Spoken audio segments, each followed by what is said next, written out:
Hmm.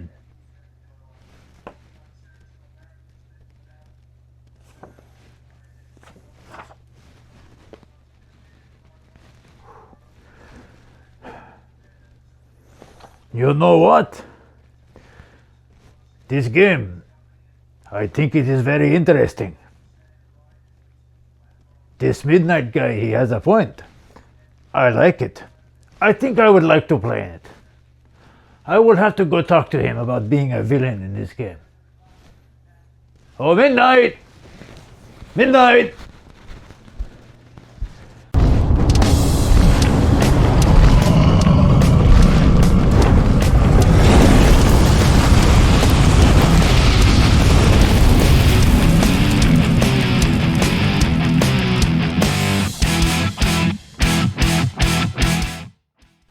Hello and welcome back to Midnight Slayer. My name is Eric. Midnight. Tonight, I'd like to speak about V&V, the game that I've chosen to run my campaign in, so that you all out there can have some baseline of what I'm talking about, and maybe understand what it is about it that I like so much. First, what is V&V? Well, V&V is an old school game. It was written by Jack Herman and Jeff D. The original first edition was written in 1979. Apparently, it was written in order to settle an argument that they were having amongst each other as to whether who would win a fight, Spider-Man or the Human Torch. And in order to determine that fairly, they designed a game. Talk about overachievers. Okay. It missed out on being the first superhero game ever by a couple of months. So it's often referred to as the first complete superhero role-playing game. That's basically because Superhero 2044, which came just before it, lacked a robust character creation system, if it had one at all. It was also illustrated by Jeff D., who had done a lot of work with TSR at the time. He'd done quite a few back pieces, and I think a few front pieces for modules released for AD&D and D&D, basic D&D that is. He'd also done quite a few illustrations in the Deities and Demigods book. I believe he did the Melnibonin, the Elric Pantheon. I can never say that word. I don't think anyone really can. He also did one or two others, I think. So he was well known in the art community at the time, well, especially in the gaming geek art community. And he did all the illustrations for Villains Vigilantes, which were a beautiful line art, black and white style that fit the genre exquisitely. Now, after a few years, it began to lose popularity compared to Champions. That was a few years after we started playing. Champions just became very popular and overtook the market share. I don't really know why personally. I'm not saying Champions isn't a good game, but if you compared the base rules for Villains Vigilantes, the production value was much higher and the complexity was much lower.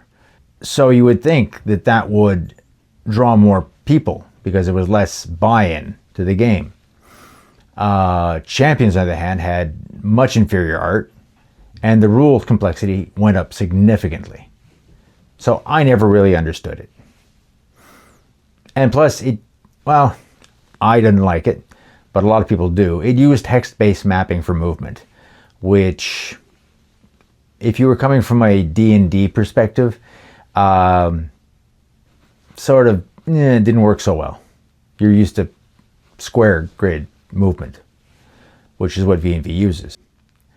My personal history with V&V, I started playing in 1984. That was 2 years after the V&V second edition box set was released. That's when a friend of mine Carl N. I'll call him Carl N for now, because I don't know how he feels about his full name being online. A friend of mine from high school managed to acquire the original Villains and Vigilantes box set. You may have seen it on the table in episode 1 and 2. That was stunning when we saw it. He invited us to play because he wanted to run the adventure that came with it. It was an adventure called Crisis at Crusader Citadel. Essentially, it was a rescue mission. I think there was a small robbery at the beginning that you had to foil, which led you to a rescue operation later in the module. The whole idea was this gang of criminals known as the Crushers had invaded the local superhero group, the Crusaders, Citadel, their headquarters, and had taken them hostage, and the characters were needed to rescue them, essentially. I believe we did rescue the Crusaders. I don't believe, and the whole idea was that if you did so, you might earn some sort of gratitude from the Crusaders and you might get a spot on the team.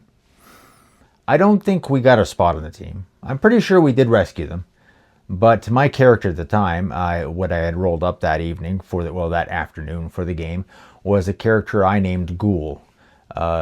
Basically, skull face mask, white hood, black bodysuit with white accents. And he had very average stats. Not average for superhero, average for a human.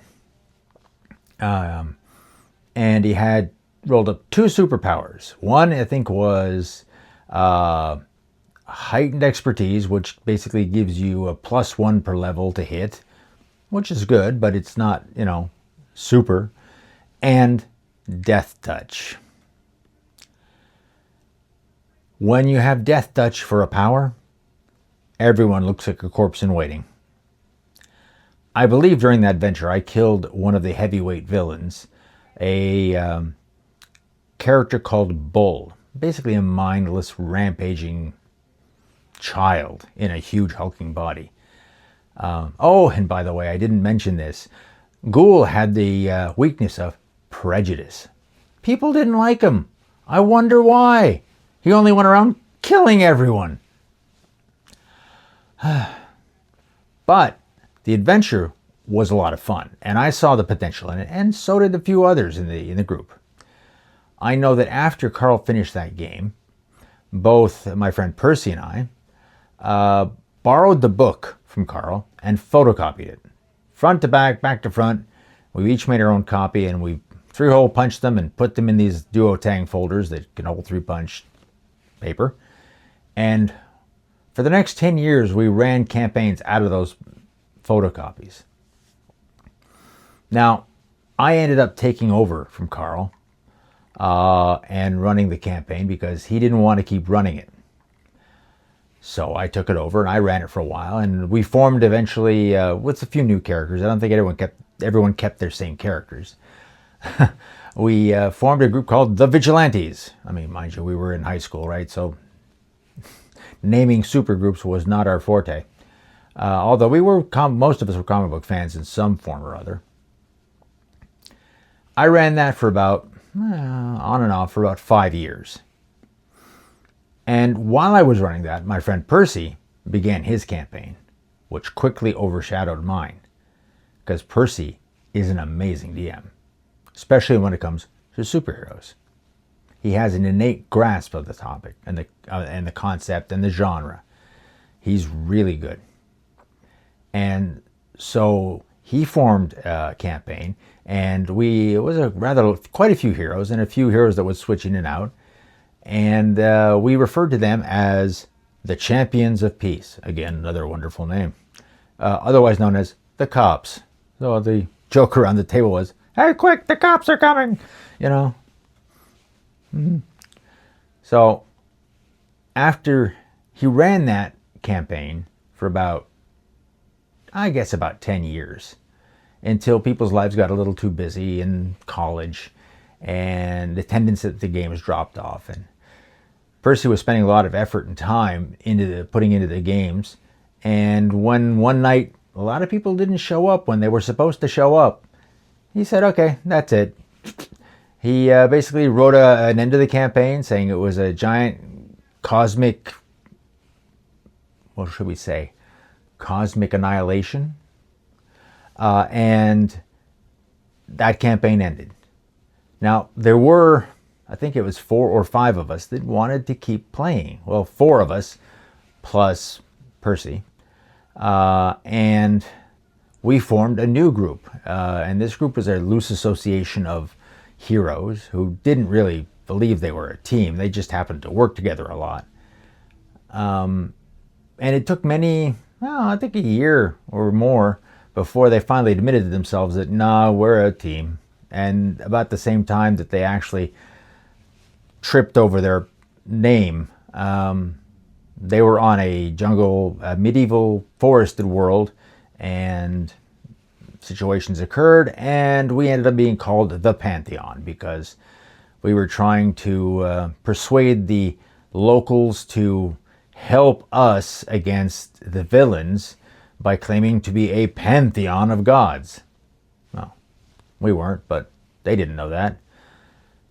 So we became the Pantheon, and the Pantheon consisted of Midnight, the Incredible Spec, the Cosmic Ranger / Wolf. He was originally one character and transmuted into a different type of character, more of a canine alien thing, and the Comet, who was a speedster, who later died and came back as his twin brother, who was originally Comet 2, but then changed his name to the Australian Ninja in order to capitalize everything that was popular at the time, being martial arts movies and pop stars and all kinds of pop idols. And he became a public pop idol and martial arts film star at super speed. So he nevertheless became quite well known and a little bit famous. And that campaign ran for, I think, another 10 years. And at the end of that eventually just petered out also as we approached our mid-30s, early 40s. I was having a family. Percy got very busy at work. We just sort of grew apart for a while. So that campaign slowly ended up. We did have one monumental finale game, in which the characters were all transported forward in time and had to defeat one of their great nemeses at the end of time, and known as the Corvus. And yeah, that was a lot of fun. And it was memorable. It was a good close to the campaign. Then, well, years went by, and I searched for another game to play. Superheroes, because somewhere in my head I'd gotten the mistaken belief that V&V was old-fashioned, and it was, with all these new games out there must be something better, and all these things, and there wasn't. That's why I'm going back to it, because I think they got it right the first time. Literally. So, Percy, on the other hand, has moved through 2 other systems. He's tried Mutants and Masterminds 2nd Edition, which he loves a lot. And he's now trying out the newer version of Villains Vigilantes, known as the Mighty Protectors, which is good. Not exactly what I like in a game. I'll play it. Oh boy, will I play it. But not exactly what I'd like to run. A bit too fiddly. Again, they brought in some point accounting into it, and I'm not a big fan of point accounting. But each to his own. That's one of the reasons I didn't like Champions. I don't like point-based accounting. I just don't. And I find where a lot of people say that free-form games like V&V are very prone to abuse. I find that you can just as much abuse a point-based game as anything else. 2 point-based characters built on the same point level can be wildly apart in power level. If one person knows how to optimize those points and find every tweak in the game, he'll dust everyone else. So, what does it really matter? Might as well not play a point-based game, in my opinion. So, that's what that is. Me? Well, I searched for years and years and years and years and years. Well, you know my story. And finally decided, screw it. I'm going to do what my heart says. I'm going back to V&V. And the other day, when I approached Percy to ask him to roll up a character, I didn't tell him what it was for. It was before I even released the episode. He turned around within a day and had a fully fleshed out character with backstory and everything in my inbox. Yeah, he loves superheroes, and he didn't get to play for many, many years. And I think I owe him a few games, at the very least. So what is V&V, or Villains and Vigilantes? It's an old school role-playing game. No question about that. It was in that first or maybe second wave of creativity that came about after the original release of the Advanced Dungeons & Dragons game. Traveler, Tunnels and Trolls, the Fantasy Trip, in that area. Now, it's wonderful in many respects because of its age. Because of its age, it uses the full suite of polyhedral dice. Gotta love those shiny math rocks. Don't we all have too many of them? Come on. But it also has the standard, well, not a standard array. It uses 5 of the D&D's basic 6 stats. They're somewhat renamed, but they're there. You have your strength, your endurance, your agility, your intelligence, and your charisma. Now, those range between 3 and 18 for normal humans. Most normal humans will fall within that range. Some humans will fall slightly outside that range, like up to 20. But they're still considered normal in that range. Anything outside that range begins to fall into the superhuman category. And those are rolled pretty much standard. They're not point bought, they're rolled. So you pick up a handful of dice using your favorite method for rolling, statistics. 3d6 down the line is perfectly valid, although it's going to generate some very weak heroes. The system we used to use was 4d6, keep the best 3, and you get to reroll ones once. So we found that tended to skew a little higher, which made for better heroes. Now, once you've determined your stats in V&V, you have to determine your powers. Now, unlike point buy systems where you get a lump of points to determine both your stats and your powers and buy them out of a common pool, or sometimes just 2 different pools, in V&V, you rely on the whim of the gods. You first roll a d6, add 2 to it, and that determines how many potential powers you have. Once you determine the number of potential powers, so that could range from 3 to 8 powers, you have to roll on the various tables included with the game. There are powers, which are basically innate powers, superpowers. There are devices, which are mechanical ways to get powers. Armored suits like Iron Man, shrinking Pym particles, things like that. They're not endemic to the character, but rather an external mechanical source or technological source. You can also get android body, robotic body, stuff like that.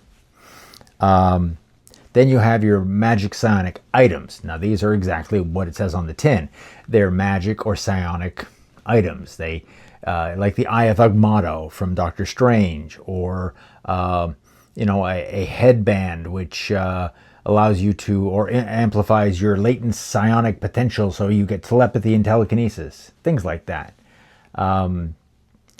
After the devices, the psionic and magic devices or items, you have skills. Now these are things like heightened combat stats, low levels of superhuman strength, agility, endurance, charisma even.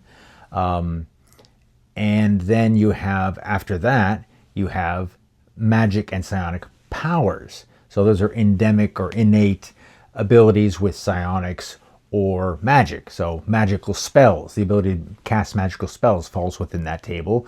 Native inborn telepathy falls within that table, telekinesis, stuff like that. After that, you have the weakness table. It's a small table. It could have used a few more entries, but it's got categories that are broad enough. Like one of the categories is phobias. I find that it's a little too penalizing in some, because like you can get reduced endurance, reduced strength, reduced charisma, and the penalty if you roll bad can be quite severe. So, but once you've rolled, and you can roll on any table in any order. You can roll all from one table. You can spread it out over multiple tables, any way you want to do it. And so you can end up with some really bizarre characters. I've got flame powers innately, but I have an ice sword. A sword that lets me fire ice blasts and makes ice bridges, but I'm on fire. You can come up with the wackiest combinations, which is one of the charms of the game, is taking these various powers that you've rolled together and making them fit a concept. Often, the GM, you'll work with your GM to basically, I rolled this power here, but it doesn't really fit. But if I took this power instead, it would really gel the character concept. Typically at that point, the GM's going to go look it over, see if it doesn't make for too powerful a character. And if it rounds out the character and everything works, okay, fine. Yeah, go for it. Once you've sort of found a concept that you're working on, then you have to, before you finish the concept, you have to eliminate one of the powers that you've rolled and take a weakness. Now, that can, depending on your concepts, so you got to be careful. You got to leave one power that you're like, nah, that one I'm putting aside to get rid of so I can roll my weakness. You have to get rid of at least one. But if you get rid of two, you don't have to take a weakness. That's neat. So you can have characters with no weakness, endemic weaknesses, but you get less powers. So if you started with 8 powers, you'll have 6, no weakness. Now, if you started with 3 and you get rid of 2 powers, you get 1. I think that's how Ghoul came about. No, Ghoul had prejudice, so he started with 3 and went down to 2. Yeah, exactly. So, now, once you've gelled that character concept, and if you roll a low number of powers, the GM is encouraged to work with the players to tweak the powers to bring them up in power level a little bit, because the powers are sort of scaled so that I think around 5, 6 powers. If you have 5 powers, they all roughly at this power level. That's about right. If you start dropping down that scale, well, then the powers are going to be too weak. So you're encouraged to maybe buff the range, lower the power cost, or give it more damage, or give it a special effect, something to make it a compensation for having so few powers, which is written into the book. There's even some powers in the book that are like mutant power. Talk to your GM and make something up. Psionic power. Talk to your GM and make something up. It's wonderfully broad and leads to much creativity and leads to a great array of things, of various types of characters you can have. Now, once you've determined your powers, and if you've got any heightened strength, heightened endurance, anything like that, you've added them into your stats, then you go through various tables to figure out, there's very column tables, I'll probably show them on screen, so that you figure out your hit points are generated from your stats. There's a factor that you multiply from each stat, 4 of the 5 stats. You multiply those together, and you multiply those by what's called your basing hits, which is your weight divided by 50, round up, and that gives you sort of like the how much damage or your body can basically take before it's turned into paste. So you multiply your hit points by your basic hits, that gives you your final hit, the hit factors by your basic hits, that gives you your final hit points. And then there's power points, which you add up your strength, intelligence, wisdom, and dexterity. No wisdom. See, I'm so used to D&D. Strength, endurance, and agility. And that generates your power score, your physical ability to generate bioenergy to power your powers. Now, then that's a higher number, and that's when you use a power, it has a power cost, and it's basically deducted from that power score until you reach 0 and you're exhausted and you can't use your powers anymore. If you I think if you reach 0 power, you're exhausted. If you reach 0 power and 0 hit points, you're dying. And if you have once you're at 0 hit points and 0 power, if your basic hits are removed, you've been turned into mush. Combat is very easy. Combat it is a level-based system, barely. The only thing that levels give you, other than a little bit of improvement every level, and it's literally you gain so much, you lose so much, you get a +1 here, you get a +1 there. All it does is when you're attacking, combat is based on a chart, like many games in the old school. You have your defense types versus your attack types, and you cross-index. You get a number to roll, and V&V is a roll under system. So rolling 1 is a critical hit. Rolling 20 is a critical miss. There are no specific rules in V&V for critical hits and critical misses, but many people grafted on a lot of systems over the years. We used to use a system where you rolled a d20. If you got a 1, you got a critical hit. If you rolled again and it would have been a hit, it was a hit, it was a confirmed hit. Then you rolled a d4 and you got a multiplier for how much damage you got to do. Well, we worked for the time. I still think it's pretty good. So you index your defense type versus your attack type, and you cross-index, and that gives you what the number is to roll under. For example, telekinesis versus hand-to-hand might be roll 12 or below. Hand-to-hand was designed a little strange in the game. The base to hit, that's if there's no defense type that applies, the base was 5. So you had a 25% chance of hitting anything hand-to-hand, which is actually fairly accurate. In most fights, I've done some research of this, a blow, landing a solid blow, you have about a 25% chance, so it's accurate. But it was done, according to Jeff D., to encourage players to pick up things like, dumpsters and cars and telephone poles and whack each other with them. Because when you pick up a weapon, you get a plus to hit. So your hand-to-hand score would go up. It's fairly easy. A lot of people don't like the table. A friend of mine from England, Tim Knight, otherwise known as the Acrobatic Flea, he's running his own V&V campaign. And he doesn't like the table. He's come up with various ways over the years to get around it and figure out other ways to do it, which is, V&V is so flexible and so hard to break that you can do that and it'll still work. Now, once you figured out your basic to hit number, you get level versus level table, which is a small little table. And you cross-reference your level versus the opponent's level, and you get a bonus or negative depending on the offset. And that's the basics of combat, essentially.